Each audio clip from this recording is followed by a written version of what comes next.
कभी कभी एक विषय की चर्चा करते हुए डरते हैं, बड़े बड़े लोग भी डरते हैं। जनसंख्या का चरित्र, डेमोग्राफी बदलती है तो राष्ट्रों के भाग्य बदलते हैं। 21वीं शताब्दी में दुनिया में 3 देश बने हैं नए, लेटेस्ट 3 न्यू कंट्रीज, जिसको यूएन के अंदर मान्यता मिली है। तीनों देश दुनिया के अलग अलग महाद्वीपों में हैं, लेकिन तीनों की कहानी एक ही है। एक इंडोनेशिया से अलग होकर ईस्ट तिमोर बना, एक सर्बिया से अलग होकर कोसोवा बना, और तीसरा सूडान के 2 हिस्से होकर एक साउथ सूडान। अरेबियन मेजोरिटी का मुस्लिम कंट्री सूडान, उसके 2 हिस्से हो गए। क्यों?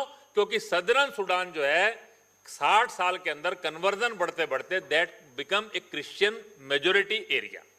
इंडोनेशिया का एक हिस्सा ईस्ट तिमोर, उसमें 90% क्रिश्चियन हो गए, वो ईस्ट तिमोर अलग हो गए। अल्बानियन मूल के लोग कोसोवा के अंदर गए, वो लैंडलॉक एरिया जो वहां पर केवल मात्र जो है वो कोयले की खदानों में काम करते के लिए गए थे। 1880 के अंदर उनका ग्रोथ रेट वो सर्बियन मूल के लोग जो थे उनसे 3 गुना ज्यादा था, और 1930 तक आते आते उनका पॉपुलेशन 30% हो गया, और 1990 तक आते आते वो 75-80% क्रॉस कर गया। कोसोवा अलग देश बन गया। ये तीनों देशों की एक ही कहानी है कि उस देश के रहने वाले जो मूल लोग थे वो माइनॉरिटी में चले गए, दूसरे लोग बढ़ गए।